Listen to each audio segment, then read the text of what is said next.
তারিখ 8 সেপ্টেম্বর 2024। প্রিয় সাংবাদিকবৃন্দ, আসসালামু আলাইকুম। আমি আপনাদেরকে আন্তরিক শুভেচ্ছা জানাচ্ছি। বৈষম্য বিরোধী ছাত্র জনতা আন্দোলনের ফসল হিসাবে বর্তমান অন্তর্বর্তী সরকার ক্ষমতায় আসার পর আমরা উপজেলাবাসী, বিশেষ করে বিএনপি নিবেদিত প্রাণ অনেক নেতাকর্মী যার বন্যায় জুলুম অত্যাচারের শিকার হয়ে দিশেহারা হয়ে পড়েছি। বিভিন্ন জায়গায় অভিযোগ দিয়েও সুরাহা না পাওয়ায় নিরুপায় হয়ে অবশেষে আপনাদের দ্বারস্থ হতে বাধ্য হয়েছি। আশা করি আপনারা বিবেকবান সাংবাদিক সমাজের অসহায় মানুষের পক্ষে সহযোগিতার হাত প্রসারিত করে আপনাদের সোশ্যাল মিডিয়ায় বিষয়টি তুলে ধরে মাজলুমের পক্ষে অবস্থান নিয়ে কৃতজ্ঞ বর্ষে আবদ্ধ করবেন।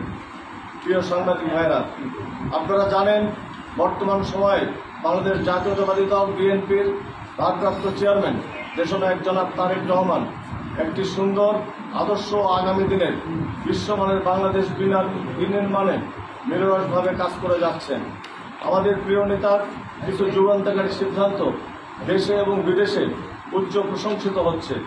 ঠিক এই অবস্থায় বগুড়ার শিবগঞ্জ উপজেলায় বিএনপির সভাপতি মীর শাহ আলমের অত্যাচার ও নির্যাতনে বিএনপির দীর্ঘদিনের ত্যাগী ও পরীক্ষিত নেতাকর্মী চরম আতঙ্কের মধ্যে রয়েছে। স্থানীয় বিএনপিতে তার অনুসারী না হলে সেসব নেতাকর্মীদের মিথ্যা ও হয়রানিমূলক মামলা আসামি করা হচ্ছে।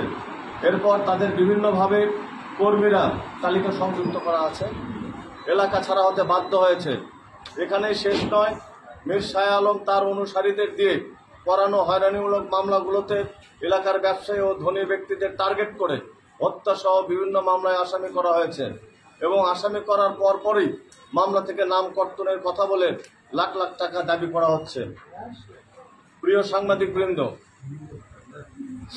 মীর শাহ আলম অতি চতুরভাবে আমাদের প্রিয় নেতা দেশনায়ক তারেক রহমানের সঙ্গে অতীতে তার তোলা বিভিন্ন ছবি, ভিডিও স্থানীয় প্রশাসনের কর্মকর্তা ব্যক্তিদের দেখিয়ে এবং সে যা বলে দেশনায়ক তারেক রহমান সেটাই শোনে এমন প্রচারণা চালিয়ে নিজেকে দেশের একজন প্রভাবশালী ব্যক্তি হিসেবে জাহির করছে।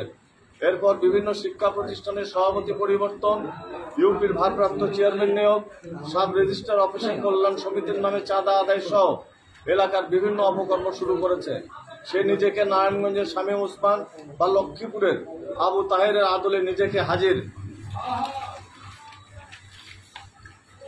করেছে।